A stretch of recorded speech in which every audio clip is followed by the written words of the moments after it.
saw somebody, Juliet, Kind B, Mortor, Say, Porrays. Good morning, Juliet, Raylene, Marva Race, West Up, Take Maru 5555, Awaken My Heart, Sweaty Mon, Yode Vafe is Lord 1, KKP 76067. Hey, Clay Creation, first day on Periscope. Hey, Raylene, look at the flowers and the smiley face. Or Co. Morning, Outboard 1. Hola, señor. Señora.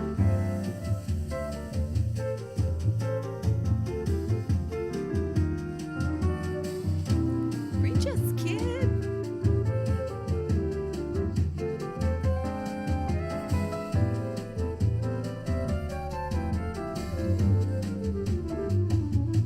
Thanks for the tweets and retweets.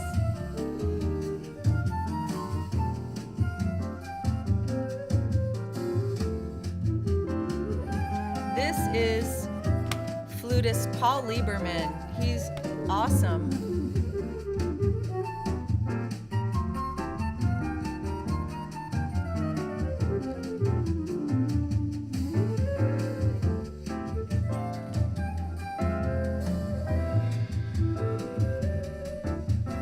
Rosen, 1, 2, 3.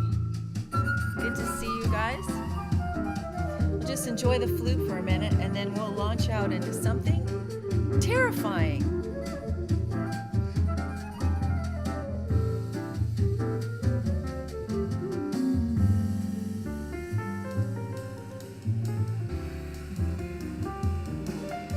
Check out the piano solo, come on. Okay, Suad.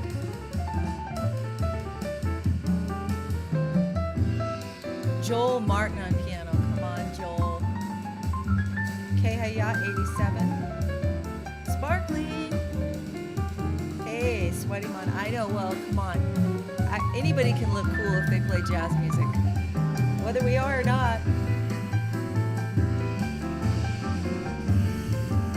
I want to get this level of player helping us with worship. Wouldn't that be cool?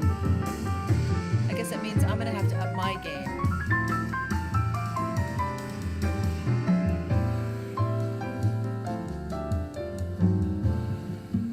Now, bass solo. Who's the bass player? Nilson Mata. Come on, Nilson.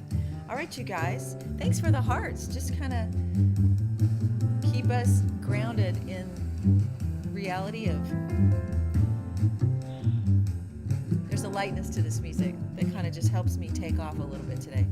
I'm not gonna lie, I'm a little tired. My sleep has been weird, but you know, I gotta tell you, I'm super excited because my daughter actually led someone to Christ in a foreign country because of English. Love to you.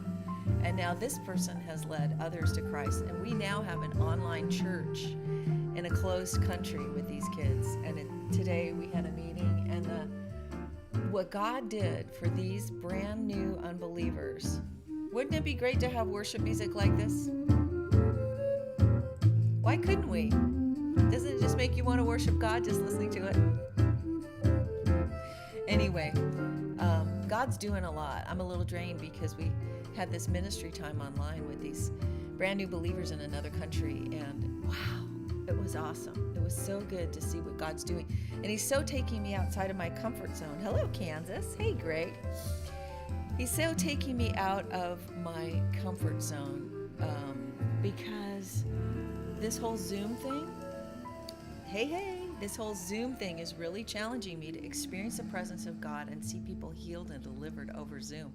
So today we had this meeting with these brand new believers on the other side of the earth that my daughter led one to the Lord, and then this young lady has brought these other kids, young people, into this Zoom meeting, and oh my gosh, we saw abuse healed, we saw deliverance, we saw demons come out, we saw these kids just because I said so.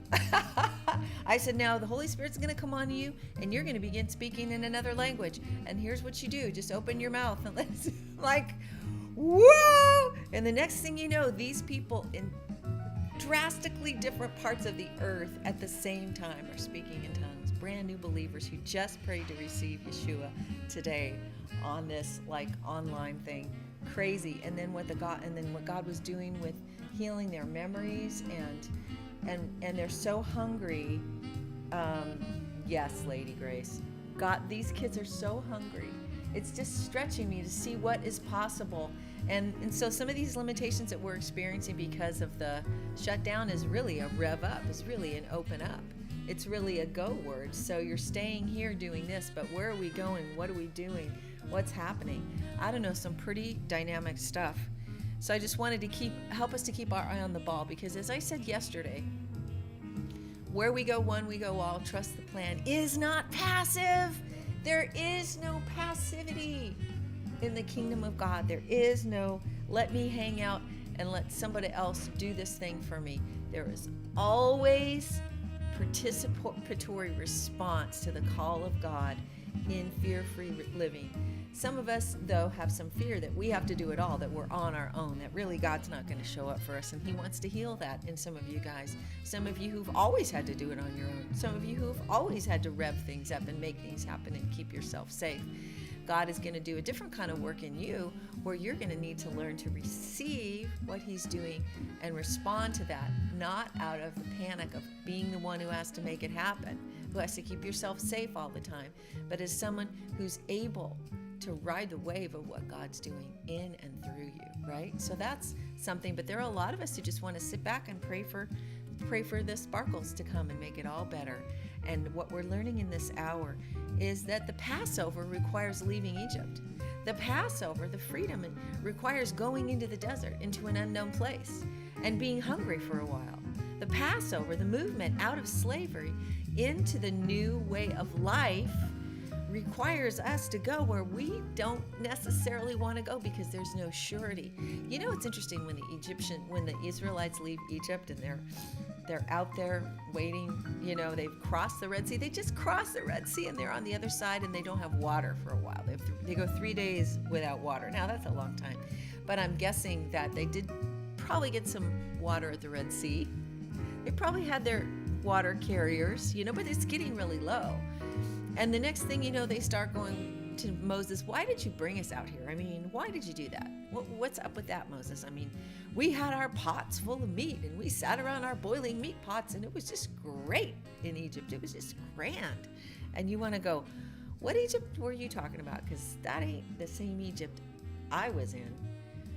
But that's exactly what happens in brain chemistry. Did you know that? That's exactly what happens to your brain. Your brain has a neat little groove.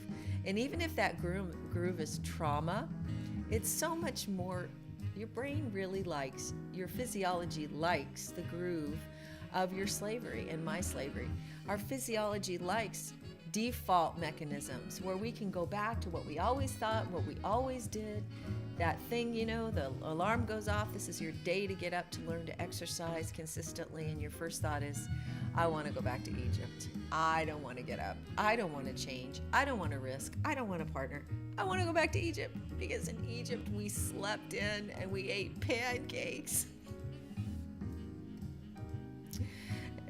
Egypt, we were 40, 50 pounds overweight. We were uncomfortable. We didn't feel good about ourselves. It limited so much about what we're doing in our lives. But back in Egypt, we slept in. We didn't have to get up and exercise.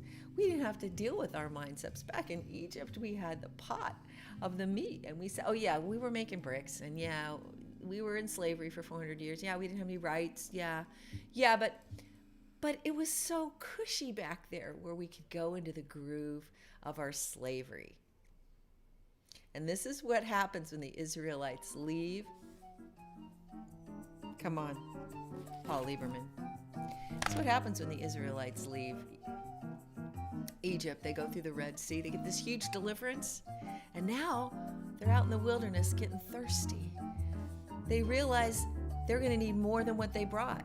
They realize they're going to need a new way of thinking, a new way of living, a new way of dealing with everything that is on the other side of slavery. And their first thought is, but I loved my little slavery. And that's what happens to you even after a great deliverance. Your first response, because of the slavery of your brain and your old wiring, is going to be to resist you. You have an inner resistance to change that's wired into you because your body is designed to save you energy.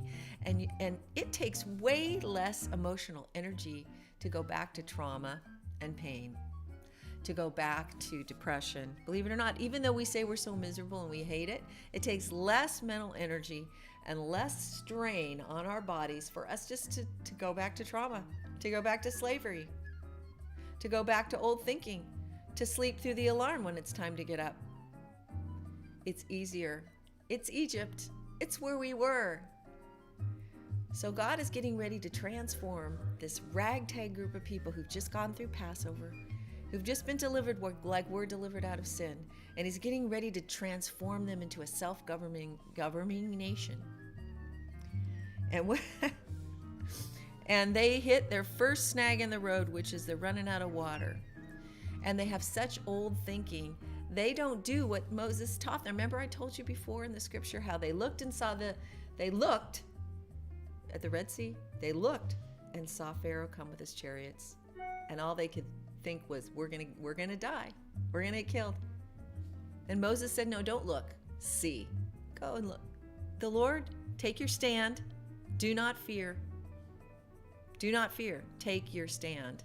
Then see. Go, then see and see Pharaoh and see he's not going to be there tomorrow, right? So they just had a see moment. They go through the Red Sea, get to the other side.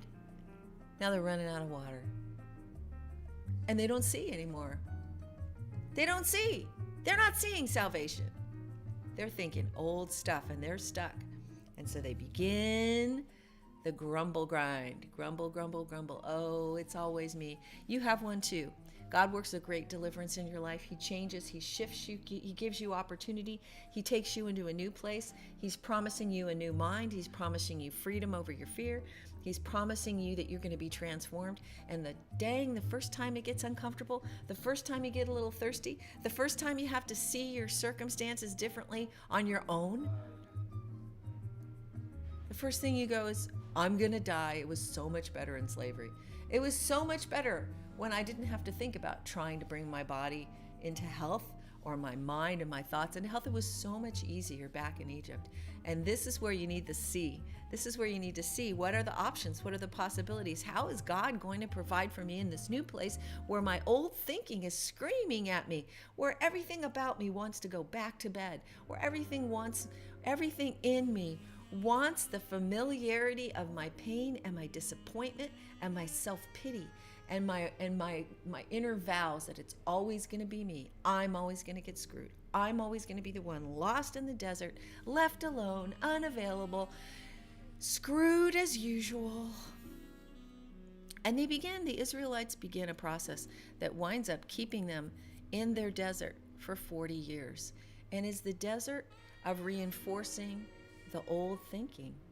It's the desert of sowing continually into an old self-pity mindset of, oh, here I am again. See, everybody else changes but me. See, I'm the one. Yeah, I'm the one, and God doesn't really show up for me. It would have been better for me if I'd have died. If it's agreement, constantly agreeing with the most negative version of your circumstances. That, my friends, is the old wiring in your brain that doesn't want to change. And that's exactly the place we go with the reality of remembering what God has done and seeing in to our present circumstances. Stand still, see the salvation of the Lord. And for the next little bit of the Israelites, we see a group of people that is committed to reinforcing their old paradigms and saying it and speaking it and winding each other up and creating groupthink and creating panic and creating, what are we in right now as a nation?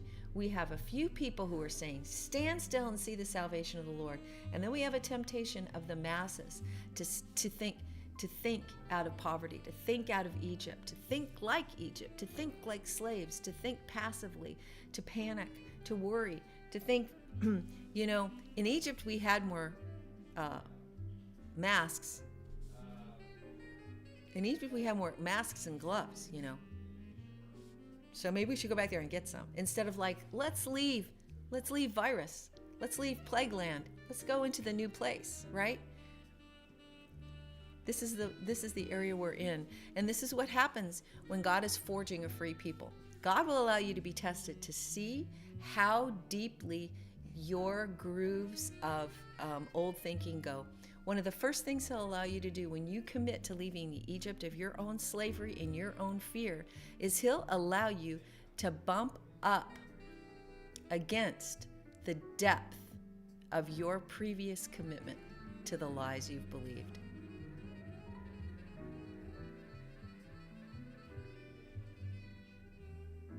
The degree to which you avoid and you reinforce and you avoid stepping in and taking responsibility and pressing in for the change, and you slip into passivity is the degree to which you've believed the lies and been committed to a slavery mentality. So right now, if you're going through that and you're going through that process, it can be really overwhelming. But I want you to stop. And I want you to begin to thank God that he's showing you the depth of the pain and the lies that have controlled your life. And he's giving you an opportunity and a clear revelation about how much commitment it's going to take on your part to keep pressing through with the truth of his word coming out of your mouth, with the commitment to being in places that make you uncomfortable, with the commitment to driving under the bridge when you have a panic about driving under bridges, with that commitment to just get your car 5 feet under the bridge every day, then the next day 6 feet, the next day 7 feet. The thing that gets you into relationship when you want to run and you want to pull back, the level of commitment it's going to take. If God is outing you because right now you're realizing how much resistance is in you to freedom, that's revelation. That's opportunity. Was God going to leave the Israelites in the middle of the desert with no water? Was he really? Seriously? Yet their thinking, their Egypt was so deep within them that 3 days and 3 nights after they've been delivered out of the Red Sea, they are so completely overcome by the old paradigm that's all they can see. And God is, in his graciousness, allowed us to experience their story, because a lot of times we listen to the story of the Israelites and we go, stupid. I wouldn't do that, would I? I mean, if I just got delivered out of, I would be all on board with this God thing. Really? Well, did you get delivered of your sin? Did we just come through a Passover where God is protecting the nation and you're seeing protection, you're seeing the hand of God?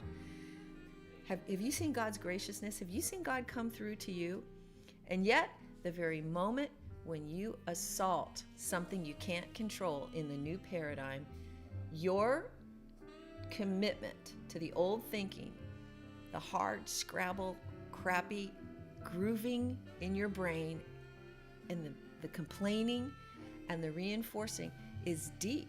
You and I have been more committed to our lies than we have to the truth. We've been more committed to protecting them. We've been more committed to laying down and letting them walk all over us than we have to the truth and the reality of the deliverance that God is doing. Moses said to them, stand still, take your stand, stop the fear thing, knock it off. Refuse to fear. I refuse to be afraid of that. I refuse to be afraid of that. I'm standing here. And then see the salvation of the Lord. What is before you now will not be before you, because he's taking you through it. And if your next thing is like the Israelites, they needed water and they needed some food,